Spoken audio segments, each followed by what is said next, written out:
Hi guys, and welcome to my review of the LETSHUOER S15. This is the latest planar driver from LETSHUOER, a brand that really came into its own when it launched the S12.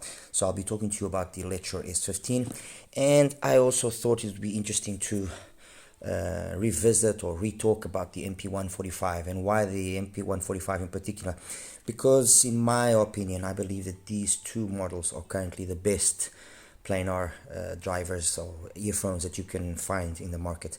There are other very good options, options that perhaps if you have some of them, you might think twice whether or not it's worthwhile spending the money to buy either one of these two.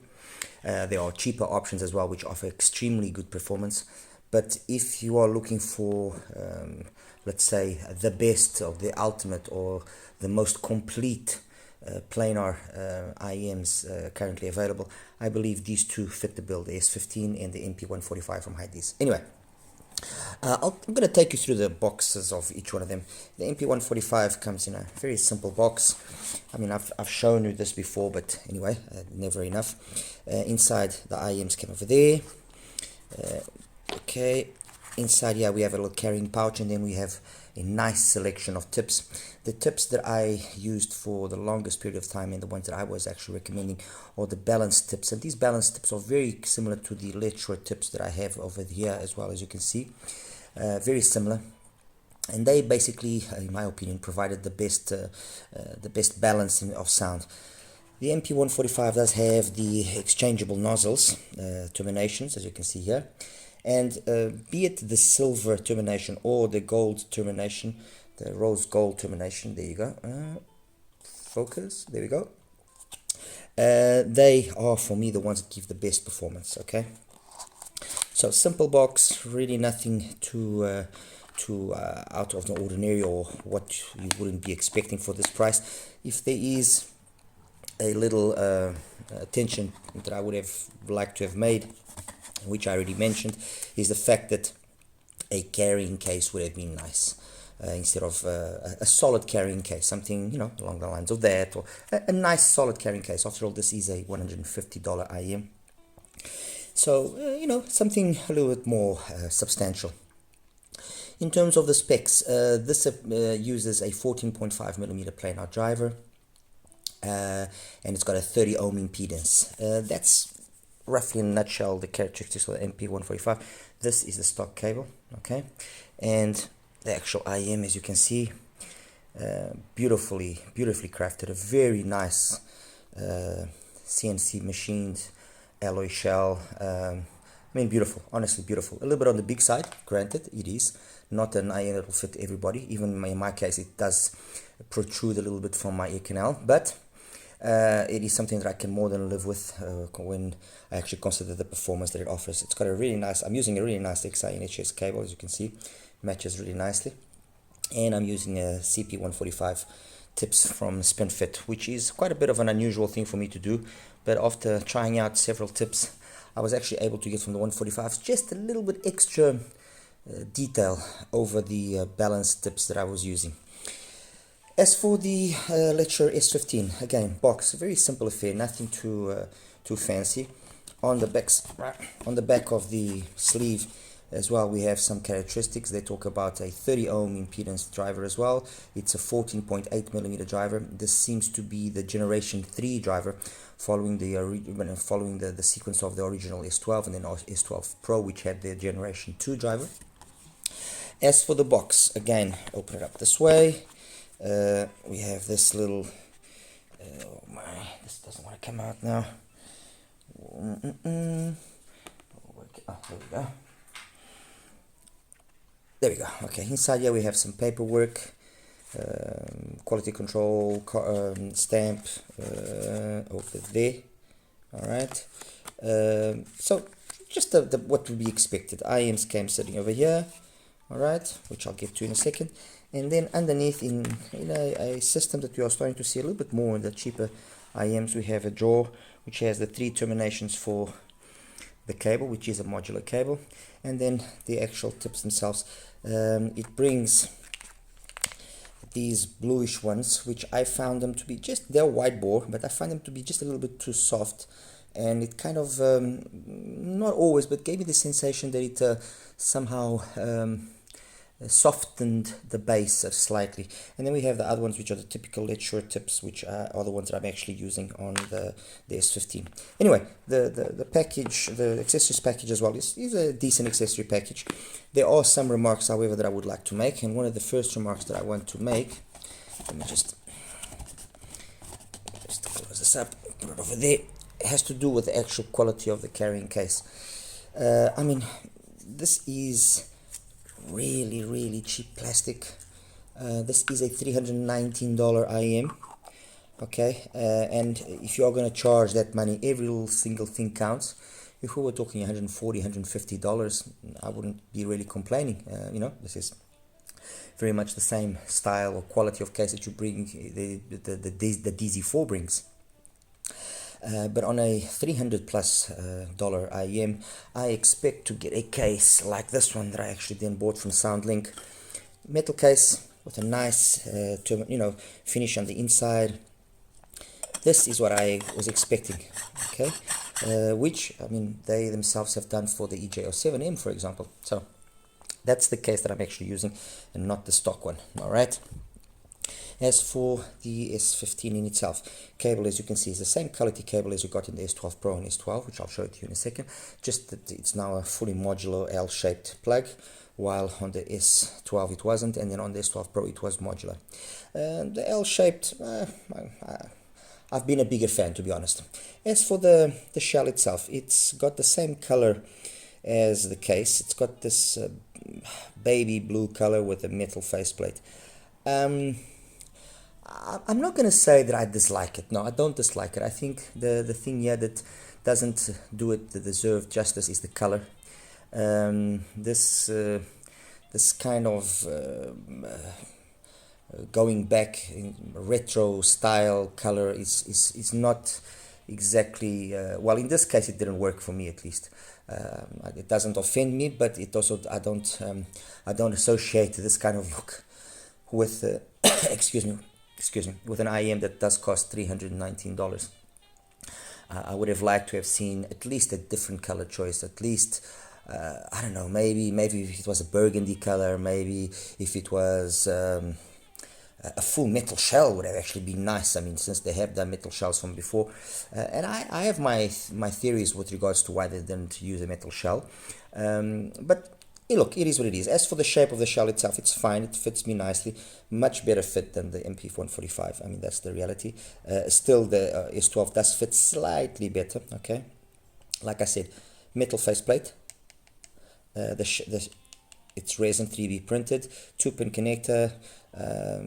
Fine. I mean, it's fine. It's well built. It's solidly built. It looks nice. The design is just the color finish that I don't think was the most appropriate, but that's just me. Probably others won't think the same way, but in my opinion, I was expecting just a little bit more of a premium color choice when you're talking about obviously $319. Okay. Anyway,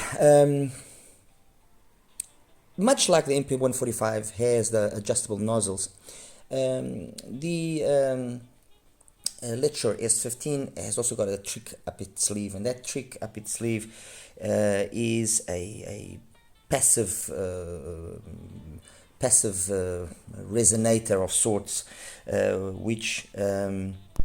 which they actually call it the R-Sonic passive filtering module. And this module is a module that we've already seen before in the DZ4. And let me just get here some paper and a pen, and I'm going to attempt to explain what is at least my understanding of this system. Anyway, the system, as you can see here by what I'll be showing you, in a normal passive radiator system, we have a sealed enclosure in where the diameter of the driver and the diameter of the passive radiator, which is basically a driver without a magnetic system, usually is they do an attempt to match those sizes. So if this is 10 inches, this is 10 inch, or then this driver will have a higher excursion if it's a slightly smaller diameter. And what this basically does is it does much like a bass reflex tube, which you have a tube with a certain diameter and length, which is tuned to a certain frequency, and it does then loads the box and driver to a certain frequency and a response at that certain frequency. The passive radiator will do the same thing. The advantage to a certain extent of the passive radiator is that it always loads the driver in a manner which kind of controls the excursion, while in a base reflex system the excursion of the driver is greatly reduced up to the point of it going below the tuning frequency, where it then starts increasing significantly. In a passive radiator, that radiator is always controlling or trying to control as much as possible the excursion of the main driver, and it usually also enables you to, well, at least the good ones, they enable some sort of loading to be done to the passive radiator. So depending on the weight of the cone and the weight that you can add, or the resistance that you can create to not allow that cone to move, you will change slightly that frequency at which you are wanting the most emphasis to occur in the bass frequencies. Anyway, with the R-Sonic, what you basically have is, we are looking at this in a profile. We have got a membrane which has got a filter, and then it's got a vent, okay? And that system, sorry about that. Okay, and what basically that does is it's connected to it's connected, it's installed inside of the driver of the IEM. This diaphragm, or this diagram, I'm sure it refers itself to the DZ4 because there are two drivers here. And what happens is, at lower frequencies where the driver, which is doing the bass frequencies, which you can see is this first driver here, is not having a lot of excursion, the pressure that builds up in the ear canal doesn't really affect anything, okay? Once you are having a more significant movement of that bass driver, and that bass driver starts then affecting or being affected by the pressure created in front of the nozzle when it's inserted into the actual ear canal, and that pressure can cause then some unnecessary distortion to the diaphragm of the driver. What they then have done is they've channeled that pressure which is created to go back into that R-Sonic module, into this section here, and then to this section here, which then moves the diaphragm, and that diaphragm then ventilates itself into the back chamber, and ultimately from the back chamber it releases that excess pressure out onto the outside of the earphone. So recapping, what this is trying to do is not a passive radiator system. This is a pressure control mechanism valve, which we've seen in many applications in all sorts of different things. But in this particular application, when we insert the IEM into the ear canal, there is a pressure which is created in that ear canal earphone nozzle, let's say combination there, okay? At lower volumes where there isn't enough pressure being built up, the module basically is not working, and the IEM functions normally. The moment that excursion of that bass driver becomes such that it starts building up a lot of pressure on the ear canal and on the nozzle, which can, when it comes back, affect the actual linearity of the membrane of the diaphragm of that bass driver, and introducing distortions, introducing harmonics, which are going to change the performance of the driver. What they have done is they've allowed it to be vented out through that R-Sonic module, vibrating however much that R-Sonic module will have to vibrate, and releasing that pressure through the rear chamber of the IEM, and then ultimately onto the outside. That's basically what it's doing. And the truth is, they've been able to do it in a very smart way, and it actually does work. And the way that you can see if it's working or not is if you are able to actually introduce the IEMs deep into your ear canal. You can see that momentarily there's kind of a pressure adjustment. Think of it this way: some IEMs, as you know, will have that driver flex because there's nothing allowing that front pressure that's built up when you introduce the IEM to escape, and so you hear the driver basically taking the burden of that pressure increase, and the driver will crinkle and so on. This allows that pressure to be released. Okay, and it's one of these two vents. If I'm not mistaken, it is the bottom one. Actually, I think it's the bottom one there that does that. Yes, I think it's the bottom one. This allows for that pressure relief when you introduce the IM to be not affecting the membrane of the driver, but as well in this particular case, when it's working, to increase the linearity with which the driver is working, and ultimately what that brings a whole bunch of benefits, if none more than the fact that there's lower distortion. So if there's lower distortion, there's a higher level of cleanliness to the sound. Okay, so the S15 is then the continuation of what was begun with the S12, the S12 Pro. The S12 was the more, let's say, brightest sounding of the three, and it is the more brightest sounding of the three. That area thereof, the area above the pin again is more emphasized than all of them. The S12 kind of reduced slightly that emphasis on the initial pin again, and maintained it more or less the same at 5, 6, 7K, but there's a slight decrease, and basically what that has done is given the S12 a warmer tonality and done away with a lot of that typical timbre associated with planar drivers, which some people don't like, much like BA drivers also have. And the R-Sonic, my apologies, the S15 has taken that a step further. So in terms of bass performance, it is very similar to the other two, but there is a feeling when you listen to it that there's somehow a more polished bass presentation. I can't really explain it. It's a difficult thing to explain without you actually having the opportunity to try them out. I'm not saying with that obviously the bass here is not good. No, the bass here is fantastic, and truthfully, if I have to be 100% honest, you'll notice it. Yes, you will notice it in specific songs, but it's not something that you will notice if you're walking outside. You will notice this if you're in ideal listening conditions. You will notice the bass here is just that little extra polished, that little extra more well executed, and it's down to that smart implementation of the passive pressure module. That it does allow the driver to work in a more linear fashion. In the more linear fashion the driver works, obviously the better quality bass that there will be, and since it's a single driver bass, mids and highs. The mids and the highs are at a lower level than the other two. So if you actually listen to the three of them back to back, you will say that this is the most, let's say, dull, probably, because it's not as exciting sounding as, for example, the S12 is. But it is also, on the other hand, the more polished, the more mature, the one that does everything the more well executed without the less coloration. The S12 will sound ultimately a little bit more colored, will sound a little bit more fatiguing after long periods of time, and will be the one that if you don't choose, any of them, but if you don't choose carefully your source, will become as well the one that you will get most tired of quickly.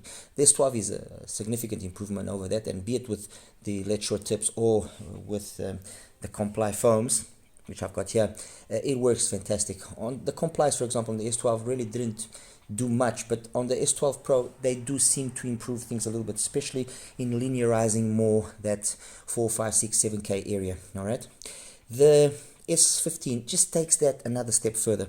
So the steps, the increase in polishedness, in mature from here to here, this is basically done it. Now, this now beckons the biggest question is, does that increase justify such a monumental increase in price? I mean, look, you can now pick up the S12 for $109. This you can pick it up for $139. This is $319. If you ask me, very bluntly, do I think it's worth that price? I will tell you no, I don't think it's worth that price. I think that if this had been $200, $220 at the very most, yes, then I would say it would be something that would make sense as an improvement in something that you could say, okay, all right, fine, this is I've got this one, but I want a slight improvement. Okay, let me get the S15. at the price point that it has, it's going to have its work cut out to justify, because like I said, you get an S12, and I would say with an S12 Pro, with an S12 Pro, you will get about 90% of the performance of the S15 at half of the price. Also got modular cable. The quality of the cable itself is the same. You know, really a difficult one here to justify, honestly. Moving on to this end and to this side of the things, you know, with the P1 Max, the Wuzetian from Tangzu, and the MP145. Well, P1 Max has been a long time favorite of mine. If I have to compare the two of them, they have got certain similarities. They are both of the three of LETSHUOERs, this is the most neutral, not as neutral as this. There's a definite difference in the bass, which is very noticeable. Like much on the MP145, you see a big difference in bass to the P1 Max. But there's a certain magic about the P1 Max, especially when you give it power, which is the same sort of magic that you get in the S15 and in the MP145. These two IEMs, well, most planars, but these two IEMs, once you give them power, once you connect them to a nice source, the performance that they give is quite incredible, and that's where maybe a solid justification for the price of the S15 can be to a certain extent made. I still stand by what I said. I think a $220 maximum price would have been more justified, because the reality is this is $160. Does this offer better performance than the MP145? No, not really. I'll be very honest with you. I found them, in terms of performance, in terms of sonic performance, these two are the top dogs in my opinion. Price now is the issue. The MP145 does have the issue here of the fit because of the shell size. It can be problematic for some. This that has the price, its price as the main deterrent for buying it. But sonically, both of them are very well executed, and maybe perhaps even the same driver, although one is a 14.8 and the other one is a 14.5. Maybe even the same family of drivers are being used, and that is the reason for the performance. But going back now to the source that I was saying.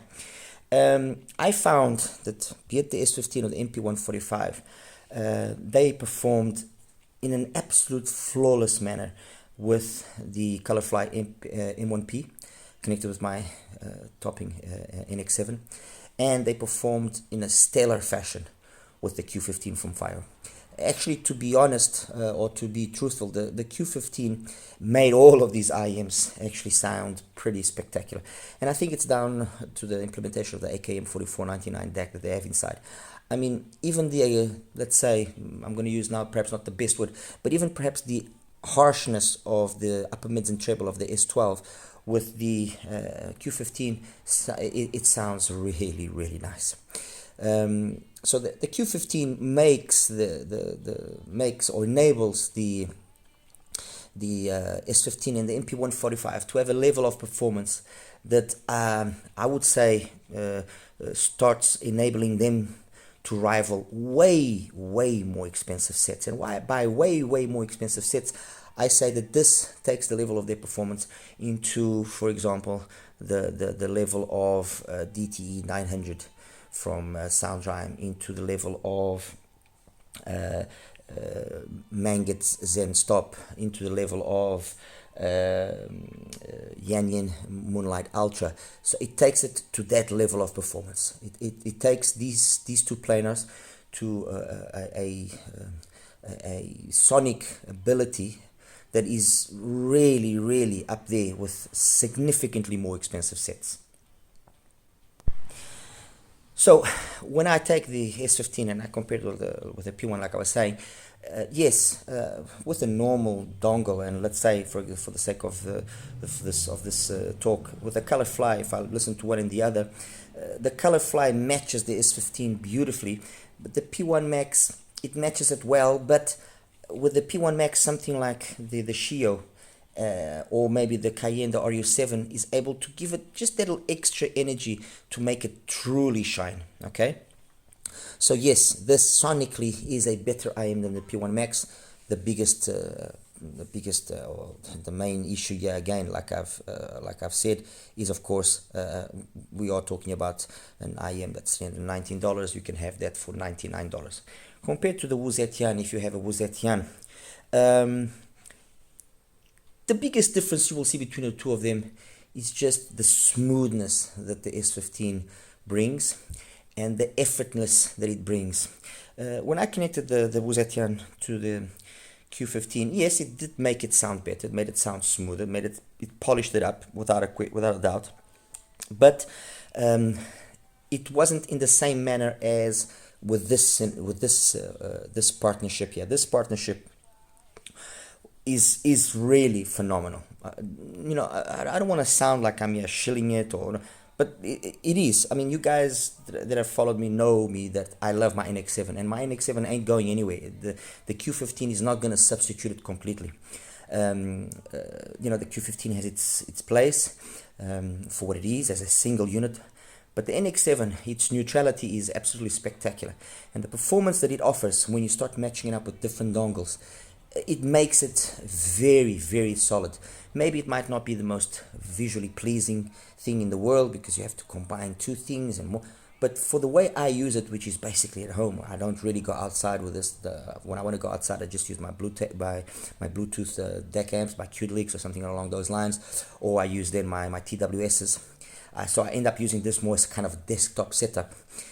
This synergy that I get for the NX7, but be it with the Cayenne RU7, be it with the M15 from Q-Style, be it with the Yuki, be it with the Colorfly, the M1P, the Shio, be it with as well some others like the Martha, the TP30, the Shanley, the UA3, the PENON.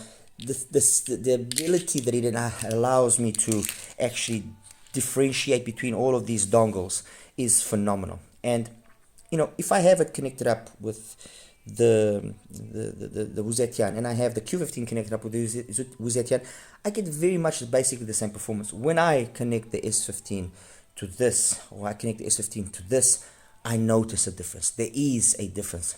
And okay, the difference is definitely down to the actual units themselves, but the drivers somehow, the way they interact somehow, it just matches this perfectly. So I would say that the S15 in its best connection, connected to this in its best configuration, it does beat the Wuzetian. Is it a bloodbath? No. I mean, the truth is there isn't really like a total bloodbath in any of the comparisons here. There is a better execution of mids, there is a better execution of upper mids and treble, and that's basically where you will find the difference: a higher degree of polish, less amount of BA timbre, things of planar timbres, things which, if you choose your tips carefully and then the source, you can mitigate. All right. With the MP145, that's where then the S15 finds its biggest rival. The MP145 connected with the Q15 and that connected with the Q15, I mean, this is ever so slightly smoother, this is ever so slightly more fun. Very difficult to choose, honestly, very difficult to choose. I'm using here either the silver termination on the nozzle or the gold termination. Actually, in this particular case, I've got it with the silver because I just find the silver with the CP145 tips, it's the perfect synergy for me. Okay, and it just has that little extra, just that ever so slight extra amount of energy in the upper mids and treble that conveys certain music and certain songs that I like listening to. Just that little more engagement. Tequila Moon from Jesse J is one of them. Espoir from Darius is another one. Witchcraft from Ben Uncle Soul, I prefer it on there, although I mean there's really not much in it. I will always love you from Christopher Goss, I prefer it on the S15. Spanish Breeze from Antonio Forcioni, both of them do it amazing. Whiskey in My Coffee from Rick Wilson. I would say this one slightly edges out the S15. 3 O'Clock Blues from Eric Clapton, S15. Black Orpheus from Gary Smith. They both do it very well. I mean, I really couldn't tell them apart. Chainsaw from Holly Cole, the MP145 slightly edged out the S15, but on the other hand, because we ended as lovers from Celli Menucci, I preferred it on the S15. So this is very much a trading blows of songs. They are very equally sonic, very equal sonically, and that's why, like I said earlier on in my review, these two are the most solid choices in terms of planars.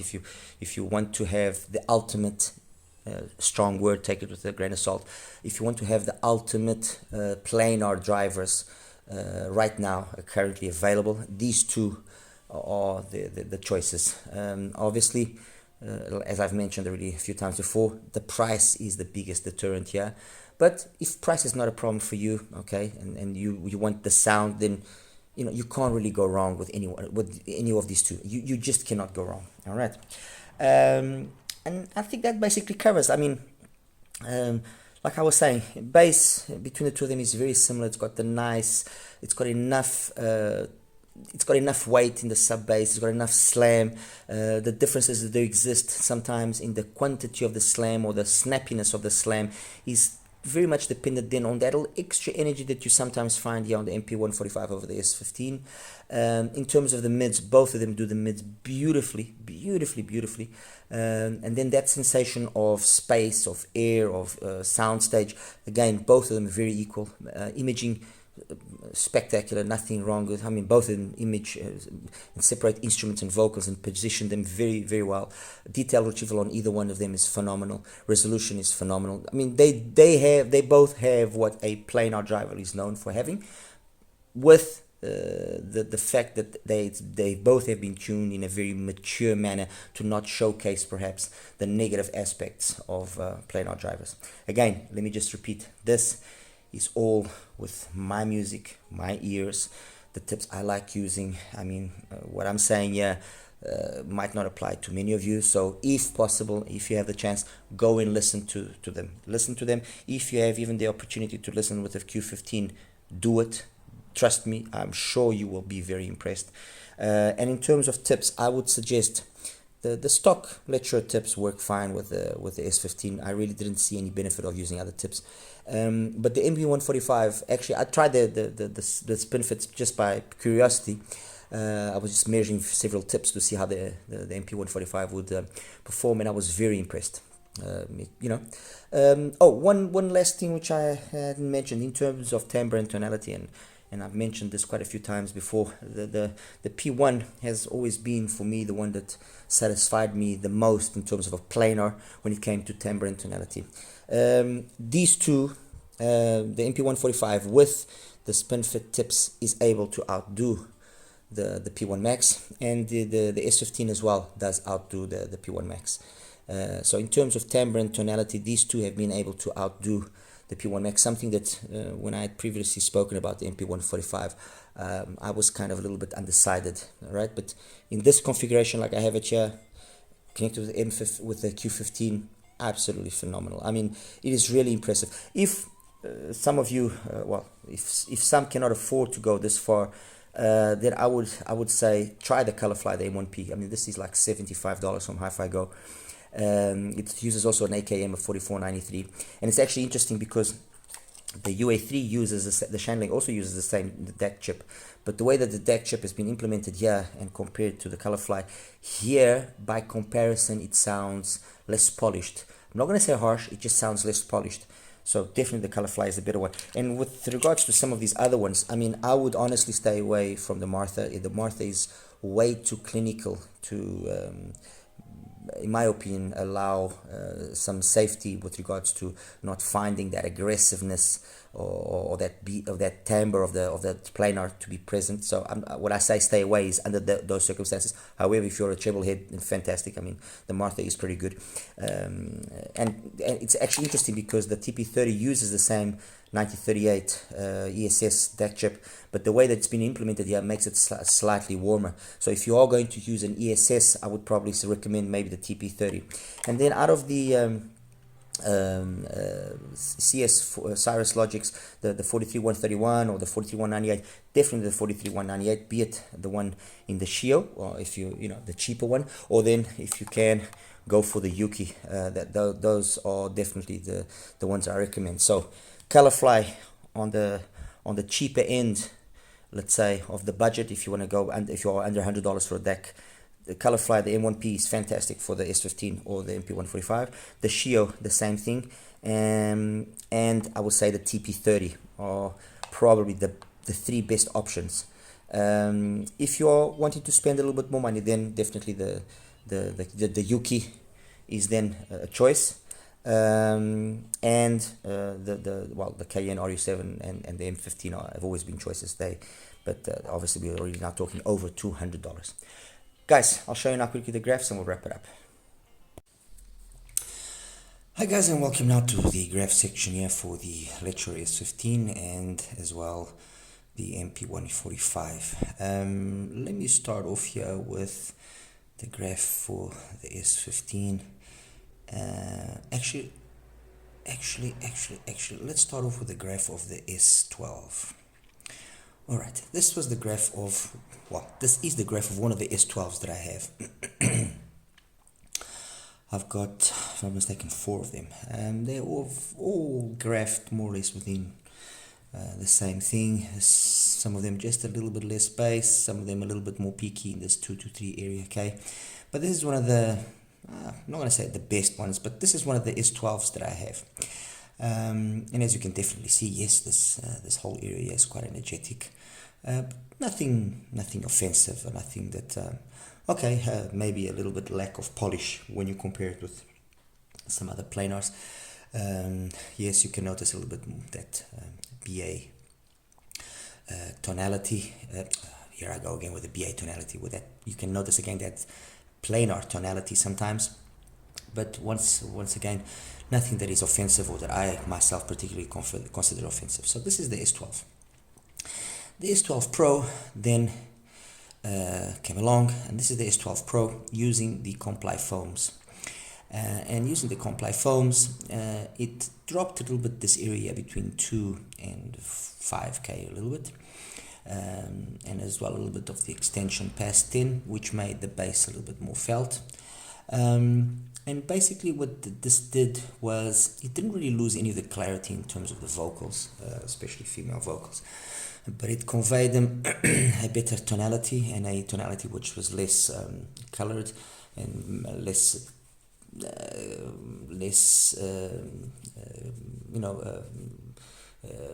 having that less timbre than tonality associated with planars. Okay, this is the complies.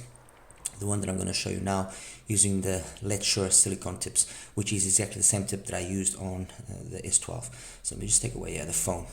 And comparing both S12s, one with the one we're using, the S12 Pro using the LETSHUOER tips and the S12 using the LETSHUOER tips. What you can see is there's a little bit of a difference here in the bass.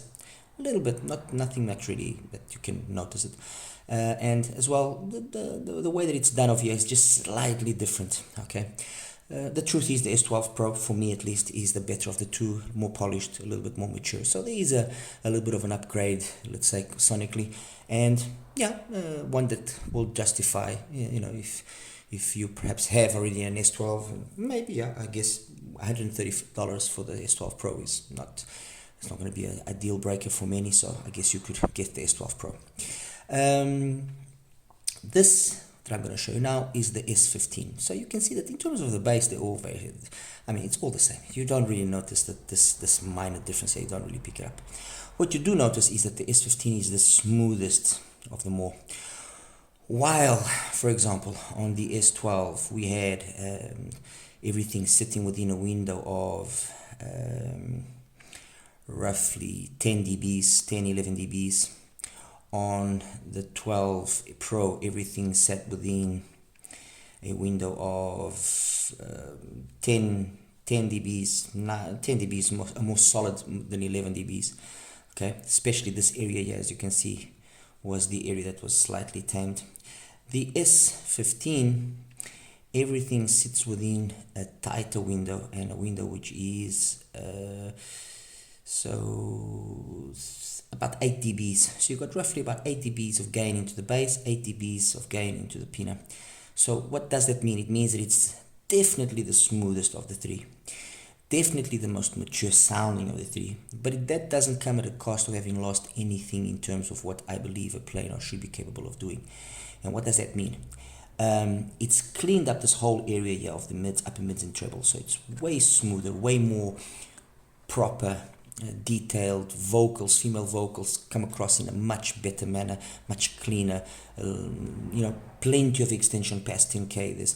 They talk about an extension up to 40k, but what matters is basically this whole area here, and it's got plenty of extensions, so it's got fantastic soundstage, fantastic imaging, so technically it's very capable. And then timbre and tonality is a big improvement over the S12 Pro and the S12. It's a more realistic. It never offended me before, but now it's more realistic. It's more true to the reality. And I mean, you look at it by itself, and it's a nice looking graph. It's a really nice looking graph. There's hardly any bleed, if any bleed into the mid. Don't forget that planars can get away with having a bit more of a mid-bass prominence, something that, for example, Micro Bruce likes doing in his retunes of the planars, especially the S12s, where he's become a legend in his own right. So planars can get away with a bit more mid-bass energy, but it's not really gonna hinder performance. To that extent, yes, you could make an argument. Maybe a little bit more mid-bass would have been nice, but honestly, it didn't. I really didn't find any lack of it. Okay, all right. So that's that. The S15. The HIDIZS MP145 using the silver termination at the nozzle and the CP145 tips. This is the graph that I get. So in terms of the bass, you get the feeling that there's just a little extra slam, but it's a very minute thing. You don't notice this difference here. And then while the S15 peaks at around 1.8, okay, a little bit more forward in the mids, and then it has a little bit of a dip there between 2 and 5k to compensate perhaps that early pina. The MP145 peaks at just about 2.2 and then drops down, kind of like a Harman type of thing. And then again, loads of extension past 10k, great soundstage. I mean, fantastic, honestly. And you listen to one and the other, and the difference that you will find here and there on songs and some females, and it's like I mentioned, is in this area here really, because the bass, it's the same thing. Past 8k, it's the same thing. It's just in this area here that depending on what the song is, and if it has a lot of info in this part here, you will pick up on it, or you won't pick up on it, or you will notice it more or less. Does it make it better or worse than the S15? No, it just, they are both, in my books, they are equal. There wasn't nothing that one was able to really truly outdo the other, and they both stand out as amazing planar IEMs. Compared then to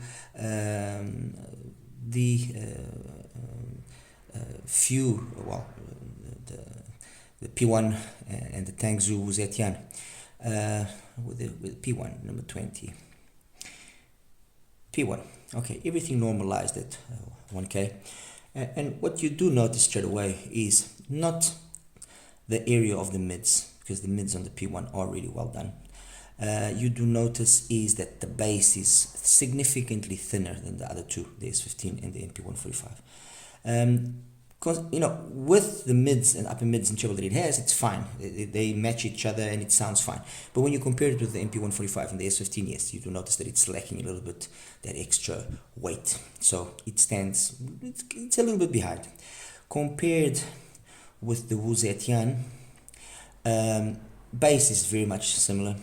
You will notice the Wuzetian as well. This area here between 2 and 5 has got a little bit more energy, especially considering or especially comparing it with the S15. But then it just somehow doesn't have the ultimate polish. And here again, I think the biggest thing that will enable you to notice that difference is if you're using a really good source. And you know, while I was using the Q15 on the Wuzetian and I used it on the other two, and then I swapped over to a cheaper alternative, you know, the differences were very minimal, if any, when I was using the Q15 and then the cheaper alternatives on the S15 or on the MP145. I did notice it was noticeable, the improvement that the Q15 gave. And this is not me brain burn or me exaggerating. No, you notice that there's a difference, and as such, under those circumstances, the S15 and the MP145 are better than the Wuzetian. If you, on the other hand, have a cheaper dongle, and if you have something like an ESS, maybe what's going to probably end up happening is that the ESS will sound, or will make the Wuzetian and the MP145 perhaps just a little bit overly energetic, while the S15, because it's already a little bit more laid back by nature, it might give you the perception that it's pushed up to a more normal level, and the S15 will come out on top. But you know, the truth is this. I mean, the Wuzetian, the P1 Max, they are all fantastic IEMs. They you can't really falter them. And you know, choosing or deciding to buy the MP145 or the S15 has to be a choice that is done ultimately by you. You have to listen to it and decide if it's worthwhile spending that money. Again, and as I've mentioned earlier on and quite a few times, the biggest hindrance, the biggest obstacle, the biggest you know, the thing here about the S15 is really its price. While the MP145 initially was going to be priced at about $200, and they dropped it down to 160, roughly. You can get it to 160 from HIFIGO, like I got my one. The $319 price tag for the S15 is a hard one to justify, and something that you know, I think if they had made it 200, 220, like I mentioned, they would be having way better sales than what they are having. And this also applies very much to some other models that they have, the EJ07M, the EJ07. I don't really honestly see anything in today's current market that justifies them having that price. They don't really offer, yes, there are those which are diehards for the EJ07, but I don't think they offer a performance which is justifiable for what you can get at much lower value. You know, it's one of those issues that we would be now spending hours and hours discussing, but one that I think it's very relevant. The market today is not the same market as it was 5 years ago. The value for money is highly significant, highly better than what it was before. So every time I see an IEM costing $1,000, you know, it sure as hell better be something truly special. Otherwise, I think it's just an exaggeration. And I say this with full confidence of what I'm saying. You know, I'm not really concerned who I might offend with such a comment. Any IEM costing over $1,000 has to have something truly unique to justify that value. Truly unique. And very few brands are capable of pulling that off. Very few brands are capable of saying, we have an IEM that costs $1,500, $2,000, $3,000, and there's a justification for that. And the higher the price goes, the harder it becomes even to justify those values. Anyway, guys, as always, like and subscribe to my channel if you want any other comparisons. If you have any questions, please feel free to ask. And I hope that my take here on the MP145 and the LETSHUOER S15 was good enough and solid enough to help you guys make decisions and have a better idea of what we are talking about. All right, you take care now. Bye-bye.